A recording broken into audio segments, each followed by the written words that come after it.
Welcome, Pewter Report readers, viewers, and listeners, to a brand new edition of the Pewter Report podcast, energized by Celsius, the official energy drink of pewterreport.com. It is a Thursday edition of the show, our last of the week before the Bucs have their wild card round matchup against the Commanders. Of course, we have other shows coming up on the weekend that we'll talk about later. But today we are going to discuss a lot of things in this matchup, the intricacies of Bucs versus Commanders, and most importantly, at least from a defensive side of things for the Bucs, is how on earth do they stop Commanders quarterback Jayden Daniels? He's been a rookie sensation, likely going to win Offensive Rookie of the Year, although Bucs fans will contest that it should be going to Bucky Irving, and understandably so. And we'll get to comments, questions, super chats, all that different stuff today. I'm your host, Matt Matera. Joined with me is my fellow colleague and co-host of this show, Adam Stavon. Adam, how we doing? Matt, we're doing great and excited to do the show with you because it's playoff football, Matt, and we don't get an opportunity to really do too many playoff podcasts. So really excited to break this one down. I know you and Scott yesterday previewed the game, but Jayden Daniels is such a threat, even as a rookie. The Bucs kind of got a taste of it in his first start, even though they won. I mean, he had 2 rushing touchdowns, but this is a Jayden Daniels that's played a full regular season. He's made plenty of plays. Looks like the guy that they drafted second overall. It's going to be a lot to stop him. Yeah, for another year in a row, it's the second drafted quarterback that ends up having the great year. Obviously, it was C.J. Stroud last season. Now Jayden Daniels this year, where Bryce Young was trying to figure it out. Obviously, Caleb Williams this year. And, the jury's still, we can't come to a decision just yet on Bryce Young or Caleb Williams as well. Yeah. But, for Daniels, it's a tough matchup for Tampa Bay for sure. And it's cool. You mentioned the playoffs are here. Like, the Bucs are one of 14 teams remaining. All these other teams, all these other fan bases, especially for the Pewter people watching this show, no longer watching their favorite team. So definitely a blessing that the Bucs are still playing. And I think defensively, now, overall, I think if this game gets into a shootout, it still favors the Bucs, regardless of if Jayden Daniels pops off. So I don't know if stopping Daniels is it's one of the biggest things in this game, but I think it's just more important that the Bucs take care of business on offense and everything will be figured out. But if they can find a way to slow down Jayden Daniels at all in this game on Sunday night, I think the Bucs will be able to kind of pull away the same way that they did in week 1. Now, I don't think it's going to be the same type of offensive onslaught, just blowout by the time we're halfway through the third quarter. I do think the game will be close enough, but I think if the Bucs rely on their hot starts, building leads early, the defense, it will allow Todd Bowles to toy with a couple of different things where you figure out how to get a stop versus, oh my God, we have to go all in right now, and the game's going to be done if we don't. Yeah, and when you kind of look at the matchup and how it might go, I'm kind of thinking, like, it's been a theme, like the past, really the second half of the season. It's not going to be a pretty first half, but things will kind of turn around in the second half because Todd Bowles' defense, for whatever reason, I don't know what he's saying in the halftime locker room, but they've been able to turn it around and pitch either some shutouts or only giving up like 3 points. So the Commanders, they might be able to move the ball successfully in the first half of this one. But if the Bucs get off to an early lead, they'll be able to rely on a run game against the 30th ranked Commanders rushing defense. So the Commanders, for as talented as they are in certain aspects, like they have Bobby Wagner, Frankie Louvu, their run defense has been abysmal this year. And you have a guy like Bucky Irving. He's going to be the difference maker in this one because back in week 1, Rachaad White, he had 15 carries to Bucky Irving's 9.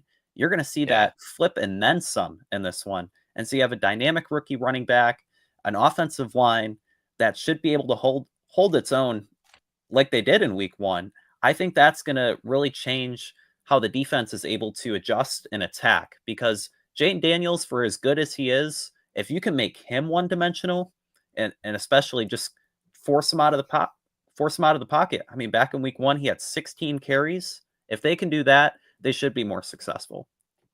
So let me ask you this. Do you want Jayden Daniels, if you're going to make him one-dimensional, you want him running more or you want him throwing more? I would honestly say running more, because that was the blueprint in week 1, and they were able to beat him, holding the 20 points. And the past 4 starts, I mean, not counting the last one because they pulled him so early, he has thrown for 13 passing touchdowns to 4 interceptions with a 72% completion percentage. I mean, he's been really dynamic all season, but through the air the past month, he's really had success. And so it worked back in week 1. They were able to force him out of the pocket. He did have 2 rushing touchdowns, but that was really the only offense that they had.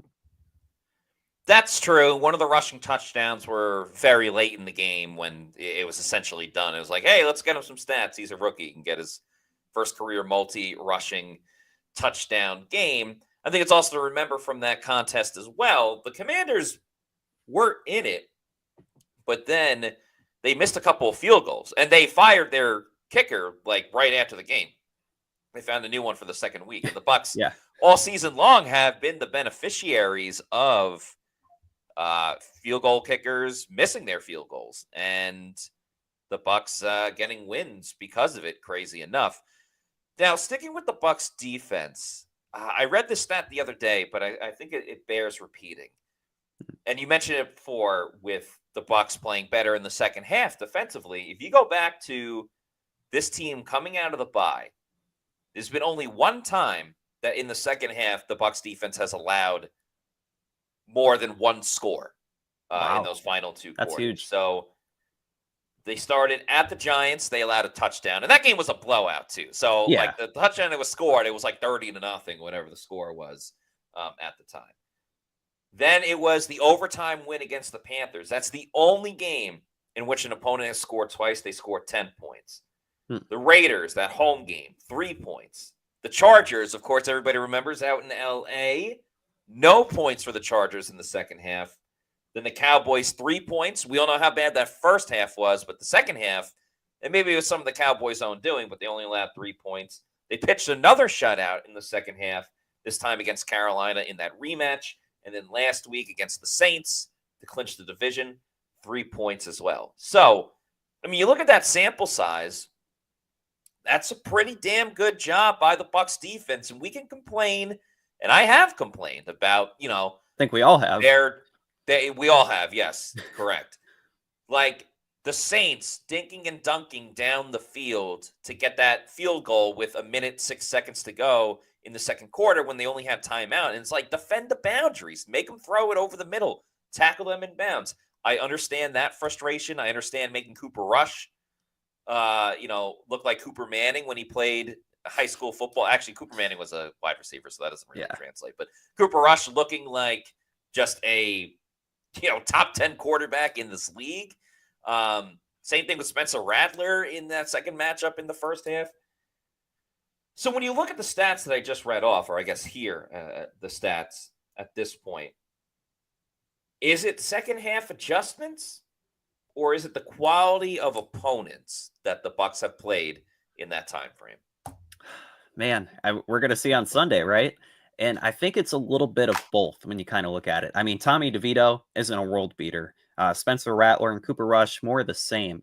But you kind of look at the defense, and it's almost like the first half, they're trying to bend and not break. Like they're just trying to limit as many mistakes as possible. And then Todd Bowles, he knows the tendencies of the offense. And then in the second half, he's able to kind of flip and really adjust. So I give Bowles credit in that aspect for his ability to adjust and really understand what the offense is doing. But when you look at this one, Matt, he's really going to need to pitch another shutout and really a masterpiece, kind of like last year against the Eagles.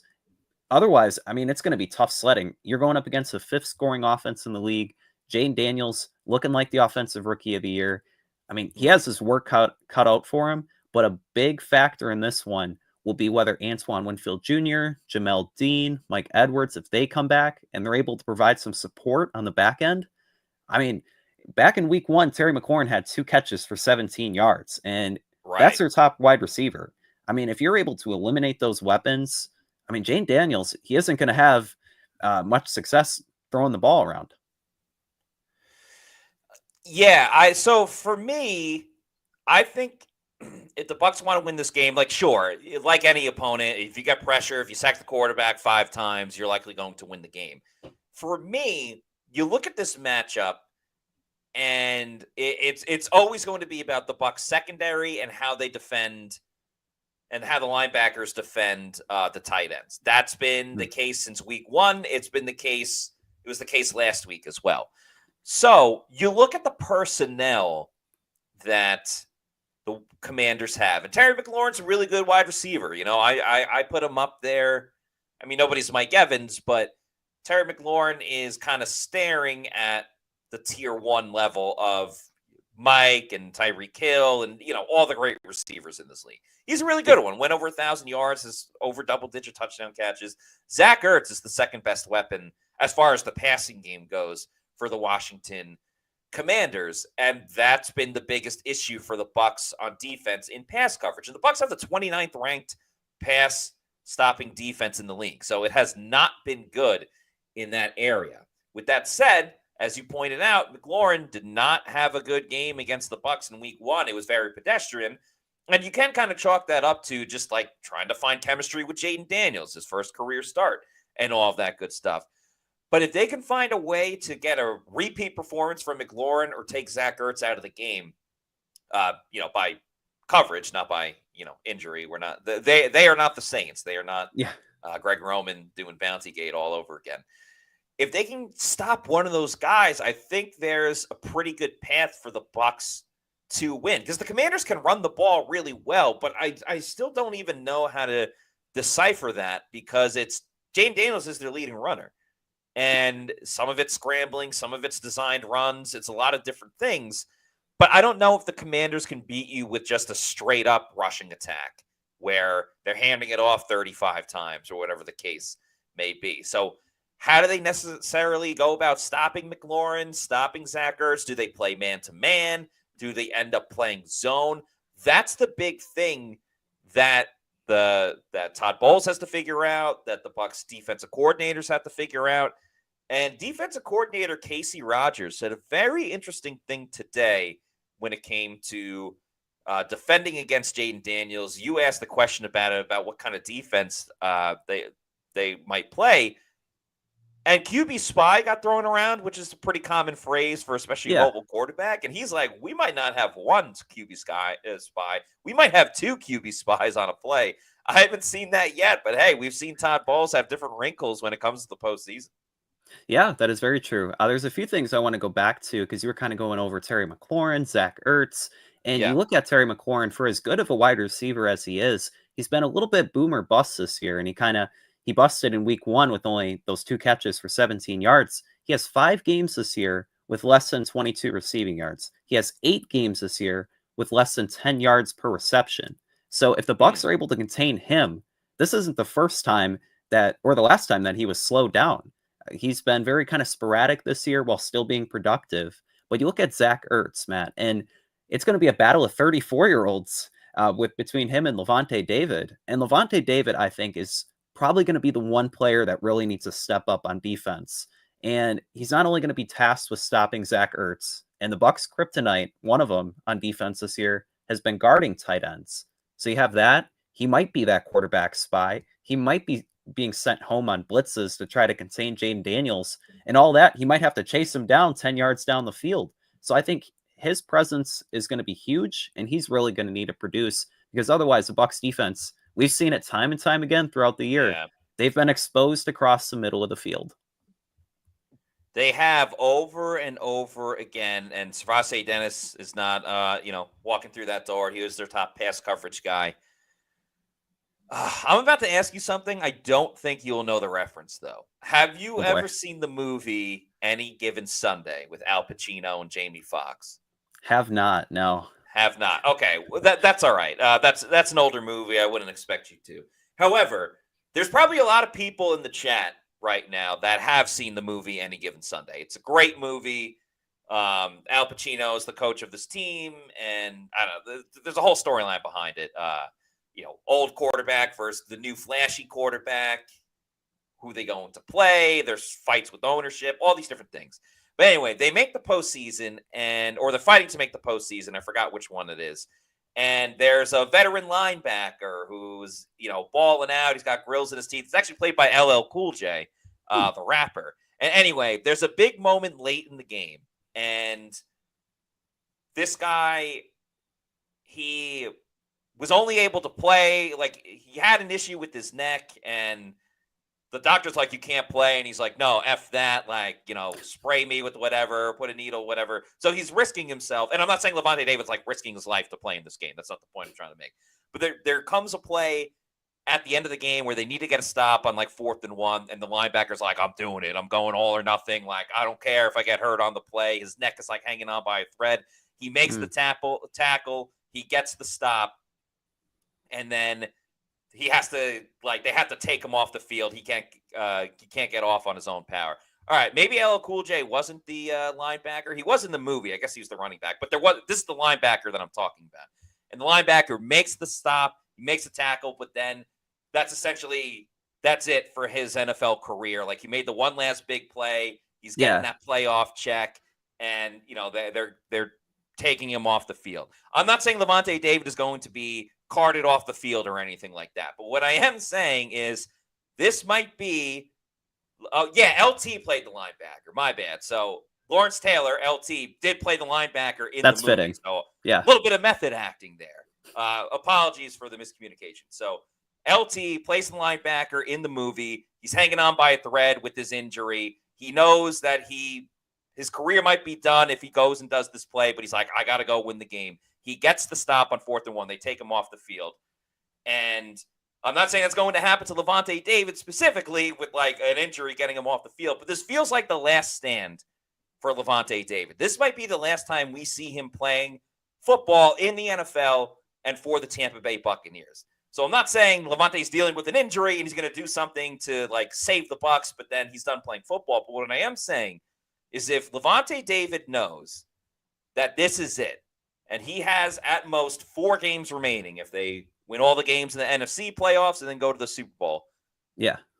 I'm sure he's hurting. I'm sure there's a number of things that he wasn't able to do this season because of his age, because of all that stuff.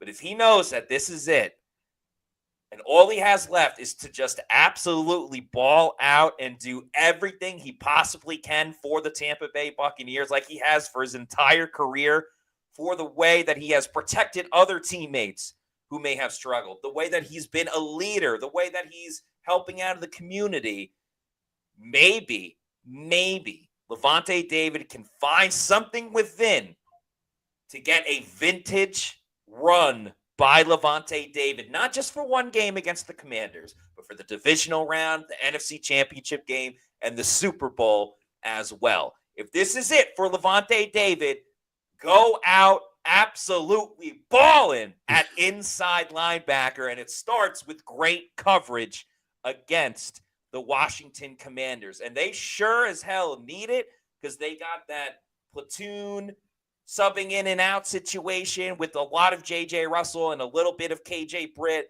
They could go dime at certain points, but it's not fair that it's going to go a lot on Lavonte David, and maybe Deion Jones can make a little bit of an impact. They brought him up for the past couple of games. It's unfair to ask Lavonte to do so much because he's done so much for this team, but they need it for one more run. And maybe, just maybe, Lavonte David can be like that any given Sunday player and get another stop for this team. Not get injured, not get carted off the field and all the post-playing issues, but in real life, in reality, make that big stop for the Bucs, and he goes off with yet another championship. Couldn't have said it better. Yeah. And yeah, that's a great summation. And just like a pirate holding the sword, making the last stand. I mean, Lavonte David last year, like he looked like he still had a few years left in him, but you've kind of seen him maybe take that step back just a little bit this year. Going forward, he's still a beast, though. It's going back and playing in coverage where he's kind of struggled at times. Yes. But, man, if he could turn back the clock, I mean, sometimes you see it in various sports where that old player that's maybe now on the bench, he gives that epic performance. He scores 30 points. He throws a few touchdowns. Like, you need to see that from Lavonte David going throughout the rest of the playoffs. It would be an amazing storyline. It would be a fairy tale storyline. Bucs fan says you saw David make that tip like 3 and long on 3rd and long, might have just saved Mike's record. That's true. If the Bucs don't get the stop on defense, Bucs don't get the ball back, and Mike doesn't, break the record or tie the record and make history getting into that category with Jerry Rice, which was super cool to see. When it comes to the category of the best energy drinks around, there is none better than Celsius Energy Drinks, the official energy drink of pewterreport.com. There's so many fantastic flavors of Celsius. There's a new playa flavor. So I believe they're using the Spanish word playa, like vamos a la playa. It's a pina colada flavor, which is really cool. We've been saying playa as well because we want the Bucs to have some playas produce in this game. But nonetheless, whether it's the playa pina colada flavor, whether it's the Arctic Vibe, my personal favorite, Tropical Vibe's great as well. They're all great. If you need to know where to find a Celsius energy drink, head on over to the Celsius store locator on their website. Punch in your address, and it'll tell you the closest place where you could pick one up. Could be a Walmart, could be a Stop and Shop, a Publix, a Piggly Wiggly, a Walbams, a King Cullen, your local gas station, or your bodega. Bodega. And once you keep going to your bodega and you love Celsius, you're like, I love Celsius. The same way that Kel from Keenan and Kel loves orange soda. If that's how you feel about orange Celsius or the sparkling watermelon lemonade, go buy it over on Amazon with the subscribe and save. Buy it in bulk. Buy it in variety because they have the variety pack. And variety is the spice of life. So many fantastic flavors of Celsius. Get it sent to your place of residence whenever you want. It's at your leisure. Just make sure you drink Celsius Energy Drinks, the official energy drink of pewterreport.com. What are you rocking there? Is that the strawberry lemonade? The watermelon lemonade. Awesome. It's one of my favorites. Let's go. Yeah, that's great to see. Kathy Gillespie with some kind words says, I love your passion, Matt. One of a kind. You just gave me the feels. That was a hype speech for Levante David. Yeah, trying to hype up the group, trying to hype up the squad. Everyone's got to play their part. Let's see. We got a couple super chats to get to, and then we'll talk about the injury report. Start with Jamie Miles. Thank you. Thank you very much, Jamie, for the $5 super chat. Who says, anti-Tampa Bay Todd Bowles crowd, fire Todd Bowles. Meanwhile, Bucs potential starting defensive backs, Kayvon Merriweather, Ryan Neal, Josh Hayes, asking for 5-star meal from a can of Spam. Damn, some harsh words there. You do make a point. I'm struggling with this conversation about Todd Bowles because on the one hand, there are all the frustrating things that we've seen, whether it's timeout issues, whether it's just defensive game planning that doesn't make sense. Yeah. Putting these pedestrian bad quarterbacks on a pedestal, and all of a sudden they're great. All of a sudden they're doing all these fantastic stuff. But then you look on the other side, and it's keeping the team together after losing a bunch of games, winning the division 3 times in a row.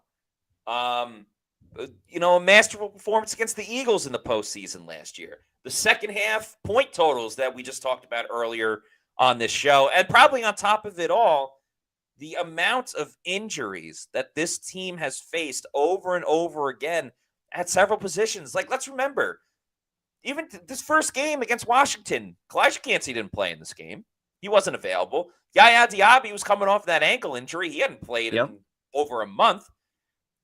And the list goes on and on and on. Winfield, Jamel Dean, Izzian goes on IR, Jayden Daniels. So there's so many different things that they have to overcome. And I get it. Every single team deals with injuries, but not every team still finds ways to win with all of these injuries. So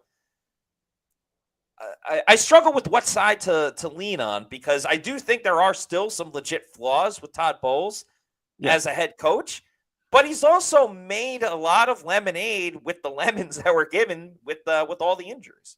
Yeah, well said. And with Todd Bowles, like it's not always the smoothest ride. It's not always the best process, but at the end, the results are there. I mean, like you go back to early before the season when we did our season predictions. If you would have said that the Bucs went 10-7, they beat the Lions, they beat the Commanders, they beat the Eagles, and they hung around and had a strong second half. I mean, you would take that as a Bucs fan. You'd be like, hey, 10 wins, we won the division, but at the same time, the way that the season played out where you had that losing streak, all those winnable games in the middle. I mean, you could be looking at the Bucs as a 12, 13 win team, Yeah. but they're not.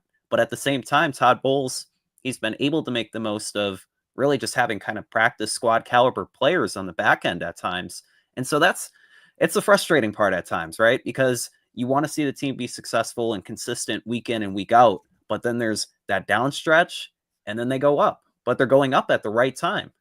Yes. You want to be 5-2 going into the playoffs. So with Bulls, it's frustrating, and like you said, there are flaws, but then there's the results too, and you got to kind of balance that.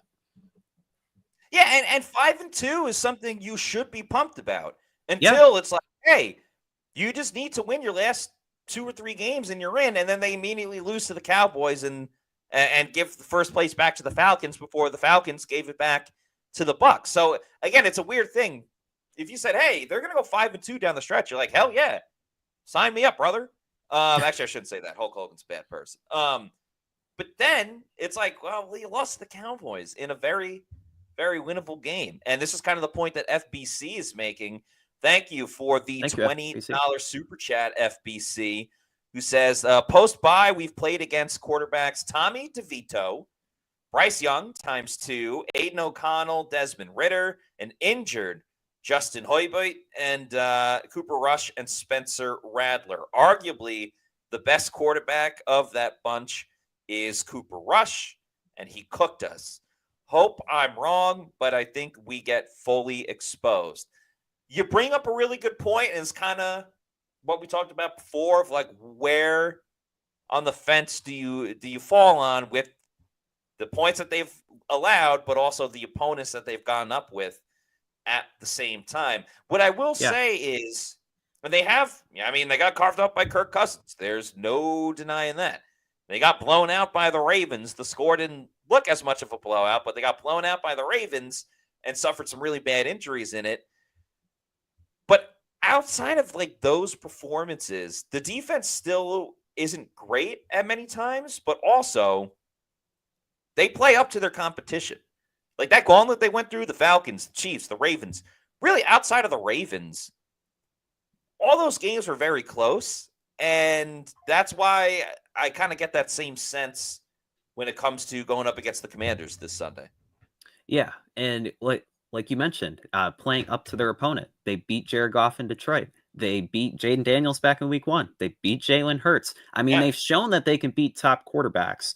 Justin Herbert, even though he was injured, like he's still a top 10, 15 quarterback. Bryce Young, give him some more credit. He responded, had a good second half. You still have to go out there and win those games. And the way that the Bucs did it across the second half, where they went 6-1, not 5-2, it's remarkable. And they were able to shut down teams week in and week out, especially in the second half. And so the hope is going into this playoff matchup, you see Jayden Daniels early on. Maybe they put together a scoring drive or two. But Cliff Kingsbury's offense isn't like the most diverse or the most like detailed either. I mean, if they can hone in on certain aspects, I mean, Todd Bowles, at times he could be a defensive mastermind. He can cook up ways to really get the players and the team producing. Like you look at in the past few weeks, and all the credit goes to Liam Cohen and the high scoring offense. But Todd Bowles, he's quietly just drive after drive, 3-0, 3-0, turnover on downs. I mean, it goes under the radar, but it also deserves mentioning. Oh, no doubt about it. It deserves its shout out. It deserves its, observation to the masses. It feels like a little bit of a coin flip, though, of what are you going to get, which is a little uncomfortable for sure. But hey, it's the playoffs. It's high stakes. People hopefully are playing their best and high flying around, and it makes for good entertainment for sure. There's no doubt about it. Moving on, we got 2 more super chats. FBC, thank you for this $5 super chat, who says, To be clear, Herbert is better than Rush, but his injury made him immobile and took away part of his game. Looked like a different player the next week. Yeah, I agree with that. It was very, very reminiscent, Adam, of when the Bucs beat the crap out of the Jaguars, and they're going to beat the crap out of the Jaguars again. The Glaze is going to go down and smoke the Cons if they end up taking Liam Cohen. Yeah. I kid. But it reminded me of that. I believe it was a Christmas Eve game 2 seasons ago. They had Santa with the guitar there. They beat the crap out of the Jaguars. Trevor Lawrence should have never played in that game. It was surprising that he was even available for it, and they just annihilated them. And that was a little similar to the Chargers. Like, I'm not taking anything away from the Bucs win. It was a big win. It was a very important win. I still think it was a measuring stick game. But Ladd McConkey didn't play in that game. They didn't have their starting running back, J.K. Dobbins. And I get it. A win is a win is a win is a win, because the Bucs have played games where they didn't have Mike and Chris. They didn't have Antoine Winfield Jr. So it goes both ways. It does. I'm just saying I get your point, FBC. That's a long way of me saying it. Yeah, agreed. The other super chat, Meets McGee. Thank you for the $5 super chat. Says, do you expect them to have 4 tight ends active for Sunday? Can't sit Devin Culp after those performances. That's a tough one, Adam. Yeah. Because Devin Culp has really came onto the scene over the last 2 games, and Payne Durham has scored a touchdown in the last 2. O'Keefe is in for blocking purposes, and Cade Otton, I don't think the tight end play by everyone else has been so great that Cade Otton moves down on the depth chart or anything by any means. At the same time, with the amount of injuries that the Bucs have in the secondary and who's going to be available, might be a little risky to hold on to 4 tight ends considering what you have at other positions. Yeah, that's a tricky one, because the Bucs have been so successful running like 12 personnel, 13 personnel, really utilizing all the tight ends that they have on the roster. But at the same time, with Devin Culp, the way that he's produced over the past couple of weeks, I don't think you can put him on the inactive list. And so if Otton is ready to go, I think it goes Otton, Durham, and Culp. And maybe Keith is the guy that's the odd man out, because you like Culp for the versatility that he provides in the passing game. I mean, the tight end production for much of the season was inconsistent before Cade Otton started to ball out without Mike or Chris. But what Devin Culp has been able to do to stretch the field, to utilize his athleticism, and really, he could turn a 10-yard play into a 20-yard play. And you really like that. You like his speed. So that's how I see it. I don't know if you see it the same way, Matt.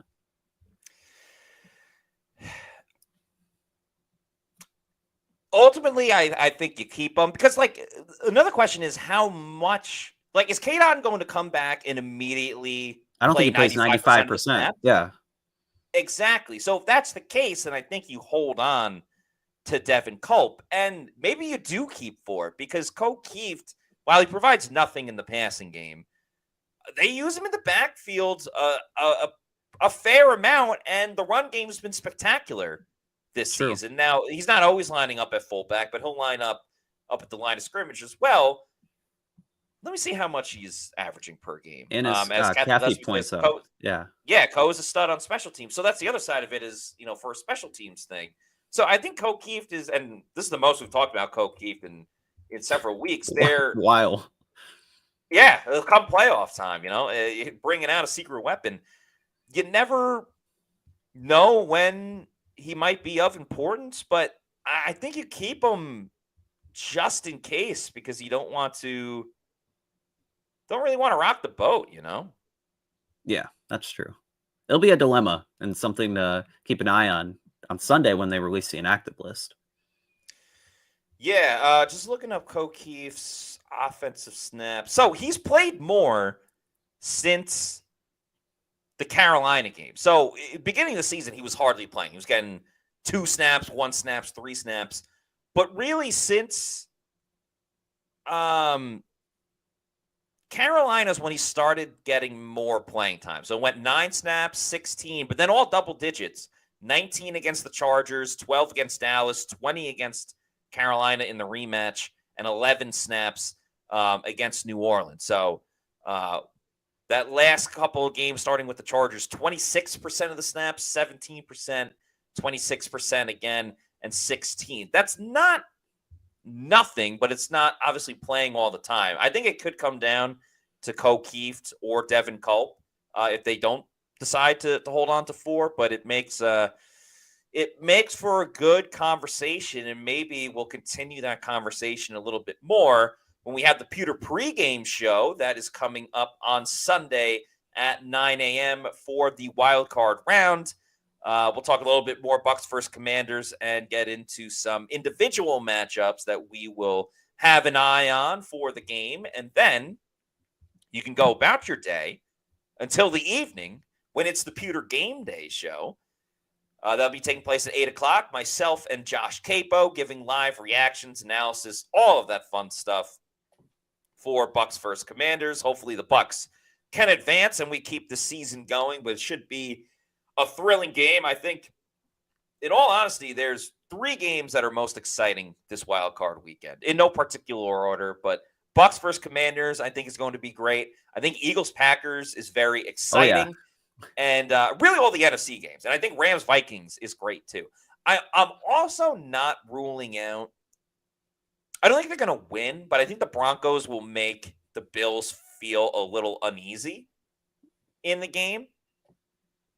But yeah, that's what my thoughts are on for the postseason. But yeah, make sure you check out the Pewter Game Day show coming up at 8 o'clock right on our YouTube channel on Sunday. And you never know what's going to happen on the Pewter Game Day show because Matt gets wild. And for the wild card round, he might even get more wild. And they have Josh Capo providing his analysis. It's a great time. It's a lot of fun. And we'll see how the game goes. The injury report just came out not too long ago, Adam. You want to let the Pewter people know who's in, who's out? Ooh, I do not have it pulled up. Give me just a moment. All right, I'll do it. Okay, so this is Thursday's injury report. A couple of adjustments. I will identify those adjustments when we get to them. But Devin Culp, ribs full. Levante David, knee, he upgraded to full. He was limited on Wednesday, but fully participated Thursday. Jamel Dean, knee, once again limited, so that's 2 limiteds in a row for Dean. Mike Edwards, quad, limited. We didn't see him out there earlier, but also players come, later on after the media goes back inside, so that explains that. Mike Evans, rest. He was limited yesterday. He did not participate today, but we spoke to Mike after practice in the locker room. So Mike's just good. A rest day. Yeah, just chilling. Will Golston, knee, went from full to limited on Thursday. Logan Hall, groin. Now he upgraded. He went from did not participate. And let's remember, yesterday was a walkthrough, so it's a assumption. It's an estimation, of what is actually going on. Logan Hall was limited. Josh Hayes, ribs, full. Troy Hill, knee, foot, full. Bucky, shoulder, shin, full. Jalen McMillan, full. Dealing with the finger. Cade Otton, knee, full. That's the big one to pay attention to. Sterling Shepard, foot, limited. Tyke Smith was out for personal reasons yesterday, but he was back today. Practiced full. Antoine Winfield Jr. once again practicing in full. Tristan Wirfs quad limited. Commanders will just take a look at any of the upgrades or downgrades. Jonathan Bates went from full yesterday to limited. Jeremy Chin went from limited to full. Brandon Coleman went from limited to full. Clellan Ferrell, the defensive end, went from did not practice to limited. Frankie Luvu, linebacker, shoulder, went from full to limited. Everybody else remained the same. So there's your injury report. And based on looking at it, can't guarantee anything yet, but at least for the postseason, it looks like you're getting Antoine Winfield Jr. back. Looks like you may have Jamel Dean playing in this game and Cade Otton returning for the first time in 3 or 4 games. They'll never be 100% healthy with Chris Godwin not there and Whitehead out for the season, and a couple of different things. But compared to where they were a couple of weeks ago, not too bad, Adam. Not too bad. Yeah, you like where the team is right now, injury-wise. I mean, you mentioned it. Getting those players back in defense is going to be huge and really a boon for a unit that could really use some help and some reinforcement. So Antoine Winfield Jr., you're kind of hoping he can get back on the field and make some plays. That'd be a welcome sight. Jamel Dean is really interesting because he was the guy mainly tasked in week 1 with guarding Terry McLaurin. He did a fantastic job. And then Mike Edwards, Logan Hall, you're hoping that they could provide a little something. What's interesting on the Commander side, though, like just a little note, Zach Ertz, Dante Fowler, and Terry McLaurin get 2 rest days this week. I don't think I've seen that before, but hey, going into the playoffs. Also, I don't know. Never mind. Not going to say what I was thinking. Regardless, though, yeah, kind of odd. You don't see that all the time. But hey, it's the playoffs. We don't know how messed up they are at the time. I mean, everybody's hurt to a degree. What I am concerned, though, is I feel like we've seen this before with Jamel Dean, where he misses some time or he misses a game, and then he tries to get ready for the next game. And on paper, he's ready. He's good to go. And then he gets injured like 2 drives into the game. And that's my big concern. Jamel Dean, more than anything else, gets injured a lot in games, which in a weird way, I think kind of screws you over more. And sure, you can't control it. It's football. It's a physical game. You don't know when it's going to, rear its ugly head, unfortunately. But there are times where it's almost like it'd be better if Dean they knew he was going to be out, and you can prepare the next guy just to get more reps and stuff like that. Yeah, that's true. I remember last year, I think it was against the 49ers, and like he went down like covering a deep ball. Brandon Ayuk scored a touchdown, and it's like he just fell over and then he got injured and he was out for a couple weeks. So it's hard with Jamel Dean because when he's on the field, he's a solid corner. There's no doubt about it, and the Bucs want to hope they have some type of like insurance policy for if Jamel Dean gets injured. And when it comes to having your own personal insurance, there's nobody better to work with than Briar Greaves. Can help you with so many different things. If you're a longtime podcast listener of the Pewter Report podcast, you probably remember the late, great Mark Cook talking about Briar Greaves Insurance. And also, Pewter Report Scott Reynolds has been a Briar Greaves customer for years, and there simply is not a better insurance company in the Tampa Bay area. Don't believe me? Visit BriarGreavesInsurance.com to see for yourself. Briar Greaves Insurance is family-owned, and their main goal is helping people and only helping people. They want to make sure that they help others find the right insurance policy for you and your family. Whether it's home or auto, boating insurance, or business insurance, turn to Briar Greaves and find out why their personal touch and customer service sets them apart. The days of waiting on hold to speak with an insurance representative that you don't even know are over, like Vince Carter doing the over sign in the slam dunk contest. With Briar Greaves Insurance, you'll have a relationship with your agent who can answer your questions and advise you on the best policies. As 2 recent hurricanes have shown all of us that live in the Tampa Bay area, there is a cost to living in paradise. Briar Greaves can help make sure you have the right hurricane and flood insurance to make sure you and your home are protected. Visit BriarGreaves.com today. That's Briar, B-R-I-E-R, Greaves, G-R-I-E-V-E-S. Or call their office today at 813-876-4166. One more time, that is 813-876-4166. And tell them that Pewter Report sent you. So, a big thank you and a shout out to our friends over at Briar Greaves. Adam, I think we should talk about the offense and Baker Mayfield and Liam Cohen, and what should we expect for this game against the Commanders? What do you want to see for Tampa Bay's offense against the Washington Commodores? Well, what I want to see is another high-scoring performance by Liam Cohen's offense, but I think to get there, it has to start with the run game. And Liam Cohen said it best today, where it's going to be a battle of the trenches. And you have Tampa Bay's offensive line, probably a top 5 unit this year in the NFL, going up against the Washington front 7 that has a lot of talent, but maybe they haven't performed up to par this year. Jonathan Allen and Deron Payne, they haven't been their typical Pro Bowl selves, but they're still big cogs in their defense. You have Bobby Wagner, who's really stout in the run game. He has 130-something tackles this year. Dante Fowler has 10.5 sacks. There's a lot of talent there. So I think having a successful day on offense really starts up front. And with Baker Mayfield, there's a couple things I want to point out with him. So this year against the blitz, he's been the most successful of any season of his career. He's been blitzed on about a third of his dropbacks, and he has 17 touchdowns to 4 interceptions when he's blitzed.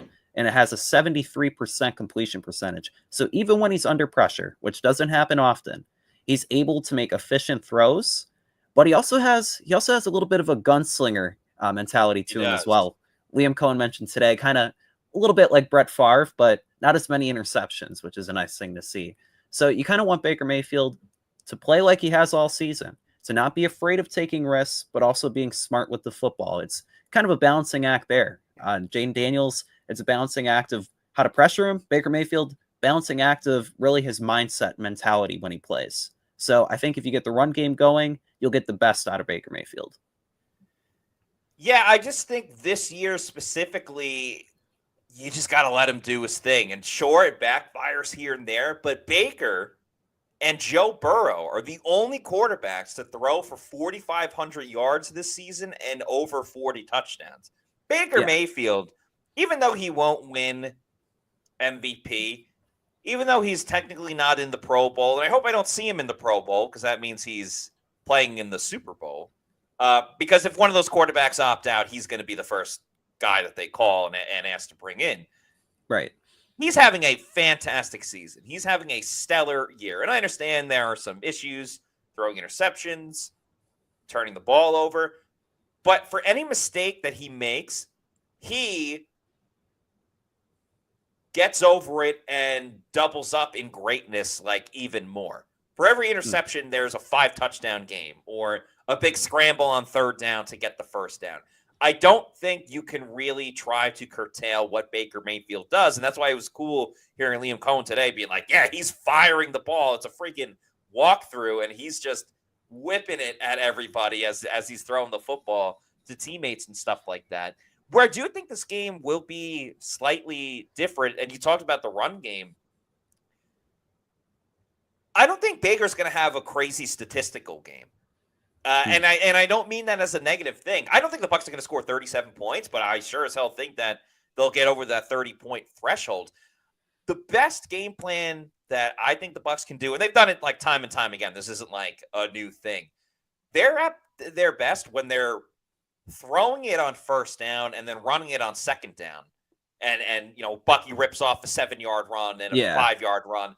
And then you just have the defense on their toes wondering, when are the Bucs going to go play action? Because, I don't know, Adam, we've watched 17 games now. We've watched 18 weeks of football. This is going on week 19. The Bucs, it almost feels like automatic. When they go play action, something big happens or a first down happens or Mike Evans is getting the ball. And, even that first game, Jalen McMillan wasn't even who he has become. And Jalen McMillan was wide open, scoring touchdowns. And, yeah, you don't have Chris Godwin in this game, but you have the emergence of Bucky Irving and what he's done. I really don't think the Bucs have to, tweak a lot of different stuff. Just rely on that run game, keep going until they stop it. I would love to see, and I think they can do it. It's a little risky, but I think they can do it. Remember that game against the Saints in New Orleans when the fourth quarter, they barely threw the football. It was all Sean Tucker just running it all the way down the field and getting a touchdown. I think the Bucs can do whatever they want on offense in the first half, build that lead, and then dare the Commanders say, you can't stop us running the ball. You can't. And we're going to do it the whole entire time. And it's a double whammy because you have the lead. It's more than just a double whammy. It's you have the lead. You're up by, let's just say, 2 scores. You're killing the clock. You're keeping Jayden Daniels off. And then you're also extending your lead with the amount that they can run the football. So I don't think we're going to see a crazy 4 or 5 touchdown game from Baker Mayfield. Now, they could run it 80 yards down the field, and then Baker throws 3 little touchdown to Mike Evans. Yeah, right when they're in the red zone. but either the yards won't be high or the touchdowns won't be high because they're just so good at running the football. And that's what's really cool to see because I know the secondary is a little bit better, but, I don't care if you have the Legion of Boom or Darrelle Revis and Deion Sanders as your starting corners. If you can't stop the run, it really doesn't matter who you have in the secondary. No, it doesn't. And it's crazy because the Bucs put up 37 in the season opener, but they're a better offense now, I think, than they were back then Yeah, because they've had a whole no doubt season about it. together. The offensive line, they're all peas in a pod. Like they know each other, they know what to expect. And then you have the emergence of Bucky Irving and Jalen McMillan, like cancels out Chris Godwin. And like having two players that are as productive as rookies, like two of the best offensive rookie skill position players. I mean, that's a big boost and something that really Dan Quinn's team hasn't prepared for. Like they haven't seen Bucky Irving and Jalen McMillan do what they're doing at this point in the season. So the offense is really clicking. And like you said, Baker Mayfield, he might not have the sexiest game where he's throwing 4 touchdowns, 5 touchdowns, but if he's able to just manage the game, rely on his running backs, and heck, I could see him all getting involved. Rachaad White, you kind of want him to get more than 27% of the snaps because he's such a factor in the passing game. And Sean Tucker, he barrels over people late in games. So you kind of want to see all the running backs get involved. But I also see it being a 30-point game again for the Bucs offense. Even if it turns into a shootout, you like Liam Cohen and Baker Mayfield over Jayden Daniels. Yeah, I think you'll see more of Rachaad White. I keep going back and saying, just in an odd way, the game broke against the Saints last week. So you'll still get Rachaad White. Bucky will still be the main rusher. He'll get plenty of attempts. So I wouldn't worry there. And you look at this matchup again, the difference between week 1 now, Graham Barton, better. Cody Mauch, better. Yeah, you were talking about it all day about how few of rushing attempts Bucky Irving got in that first game because we didn't know he was a rookie. You didn't know he was going to become what he did this season. So you're going to get even more of Bucky Irving. There's just so many things that are improved and that have made the Bucs better. And these Pewter Platinum members have made us better. And you've been great supporters of pewterreport.com. So just want to give a shout out to Scott Federico, Rathel Gordon, Noah Parr, Scotty J, Dave Anderson, Eric McMillan, and Zach Jarvis. Thank you all for your support and for being Pewter Platinum members. We really appreciate it. And we'll have another Pewter Insider coming up tomorrow at 1:30. Myself and Scott will be on talking about your Tampa Bay Buccaneers. And we'll say, how much will the Bucs blitz Jayden Daniels? So a lot of Jayden Daniels discussion today. Is it the right idea to blitz Jayden Daniels given his speed and what he can do? And of course, we're there to answer questions and comments from you, the Pewter people, as well. So looking forward to that show tomorrow at 1:30. Another thing we should be looking forward to as well. And if you want to, you can chat with SR about half an hour before the game starts on Sunday Night Football over on Autograph. If you download the Autograph app, if you're wondering what Autograph is, people have asked us before, do you have a Pewter Report app? Are you going to make one? We always say no because you kind of have a Pewter Report app with Autograph. So Autograph is what you already do as a fan. It's reading blogs, it's listening podcasts, watching breakdowns, all in one place, earning you rewards for every act of fandom that you do. So if you're an NFL fan, they have it for that. They have it for all the Bucs content, so other Bucs publications, but of course, Pewter Report as well. They have it for the NBA, WNBA, Major League Baseball, and fantasy football and NCAA sports as well. So a ton of different sports and the leagues that they are in. And it was co-founded by Tom Brady on the belief that devotion should be rewarded in the future of fandom belongs to the fans. So read Pewter Report news, watch Pewter Report videos and podcasts, and get rewarded in one free app. Signing up at Autograph with the user promo code Pewter, Pewter. So shout out to our friends over at Autograph. And we have another super chat to get to. Meets McGee. Thank you. For the $5 says, the last game Marshawn Lattimore played versus the Bucs, he covered Mike maybe 40% of the game. But if I'm the Bucs, I'm testing those hamstrings. Adam, your thoughts? Well, Lattimore has been a full participant this week in practice, but since he came over to the Commanders, it kind of sucked for them because they traded a second-round pick, and then he got injured pretty much right away. I'm excited, though. I might have to get some popcorn up at the press box and watch Yeah. Mike Evans and Lattimore go to work because it's going to be very entertaining seeing those two square off. Obviously, they have the history, but if you're Washington, earlier in the season, their weakness was really in the secondary, and they got Lattimore to make these big plays and big moments. They're going to stick him on Evans, I see, pretty much throughout the game. So looking forward to it. It's going to be a heck of a matchup. But Evans, he's been ejected before. He's going to have to keep his cool because if they win, they can't afford to miss him going into the next week. Yeah, I'm not worried about that. It's a playoff game. They know it's important. You can't be getting ejected. I don't think Yeah. there's going to be a fight that goes on. I'm curious to see if they'll move Lattimore wherever Mike goes because Mike's going to be all over the field. He plays a lot in the slot now, can go outside, can impact the game in different ways. I don't know what the Commanders will get from Marshawn Lattimore because he's coming back from a hamstring injury. So I think Liam Cohen, he obviously knows that, and I'm not going to question anything Liam Cohen does because that's why teams are requesting head coaching interviews and all these different things. But I think they'll try to take a couple of shots at Marshawn Lattimore. But again, if they're running the ball down the throats of the Commanders, they're not going to be like, well, we got to embarrass Marshawn Lattimore and therefore throw at him, because the best type of trash talk, the best type of FU is just to beat you, knock you out of the playoffs, and say see you later, buddy. I think a lot of us will miss the constant and consistent Mike Evans versus Marshawn Lattimore matchups year in and year out, but to get it with the season on the line, I mean, that's what a playoff game is, right? The season is on the line. It raises the stakes a lot more, so I'm all for it. Yeah, it's going to be a very exciting matchup. Yeah. And one other matchup and really player I wanted to talk about, we haven't talked about him all show, but shout out Yaya Diaby. And Yaya, the NFC Defensive Player of the Week, he had 4 tackles for loss and quarterback hits. He's just really come along, Matt, over the past month of the season. 2.5 sacks over the past 3 games among all edge rushers in the NFL. He has 65 pressures. He didn't have a chance to bring down Jayden Daniels in week 1, coming off that ankle injury, but I'm going to be keeping my eye out on Yaya, and he's a physical player. He should be able to get after Jayden Daniels. He has that. He has 4.51 speed, so he's going to be able to get after him. I want to see him take down Daniels at least once, but he's going to be the biggest way that they keep Daniels off rhythm and scrambling for his life.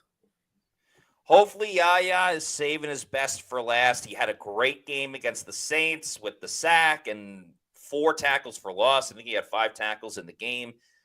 Casey Rogers, the co-defensive coordinator, even said today, we keep telling Yaya sacks come in bunches, and just keep putting in the hard work and you'll get it. So hopefully that was the first sign that Yaya is going to do some big-time football plays, big-time moments, do some big things in the postseason. And hopefully that means getting a sack on Jayden Daniels. So hopefully Yaya can ball out in this playoff game the same way that you can ball out getting inexpensive drinks and appetizers over at Walk-Ons. What an amazing comeback, Coach. You're not kidding. I mean, we did lose the game badly, but coming to Walk-Ons afterward, the team got a much-needed win off the field. Walk-Ons for the win. Walk-Ons has tons of great deals, happy hour, Monday through Friday, including today, which with the college football playoff on, great time to go at Walk-Ons. They have tons of different great deals with their drinks, like $3 happy hour pours, and $7 boom boom shrimp queso dips, $8 boneless wings. And then, of course, on the weekends, if you're watching any of the NFL playoffs that are going on, wherever you want to be in the 3 locations that Walk-Ons has, one in Lakeland, one in Wesley Chapel, one in Midtown, pretty close to Raymond James Stadium. They have awesome deals too. The $4.49 pints, $5.99 22-ounce beers of Michelob Ultra, Bud Light, and Budweiser, $5 Heineken Silvers, and $5 Neutrals. Can't go wrong with the walk-ons. We love walk-ons. So check out all their fantastic food and drinks. And before we close out the show, we have one more super chat to get to. Shout out to Josh Ortiz. Thank you, Thank Josh. you for the $5 super chat, who says, does Baker getting injured on one of his hero runs give anyone else anxiety? LOL. I was yelling. I forgot which scramble it was last game, but I was yelling. I was like, slide, Baker, slide. Like, you already got the first down. You got an extra 5-10 yards. You did what you needed to do. Just slide. But he fights for every single yard. It kind of goes back to what I said earlier. Just, you got to just let Baker be Baker. And it might backfire at some point, but he's also a big reason why you got to the dance in the first place. So you got to let it ride. You got to let Baker bake. And those runs, Matt, like that run he had against the Saints where he gets that first down, he's up there jawing with the Saints players. That can ignite a team, and it really ignited them against the Saints at a point where they only had 6 points. They needed that fire starter, and that's what he is. He's the guy that takes over. He kicks some ass on offense. All of a sudden, they start scoring points. So at that point, you got to let Baker bake. I wouldn't change anything. I mean, look at the season that he's had this year. And to try to mess with it now just would not make a lot of sense. But it's going to be a lot of fun. I can't wait for this game. I can't wait to share it with everyone, too. You know, the Pewter pregame show, again, Sunday at 9 a.m. The Pewter game day show, Sunday night at 8 p.m. for Bucs versus Commanders in the wild card round. In the meantime, if you're not already following us, make sure you follow us on X, Facebook, and Instagram. We are at Pewter Report, and our YouTube channel is Pewter Report TV. Please like and subscribe. Leave a comment below as well. We would really appreciate it. That's going to do it for us on today's show. For Adam Slavon, I'm Matt Patera saying thanks, everybody, for watching. Have a great weekend, and we'll see you soon for another edition of the Pewter Report podcast. Out.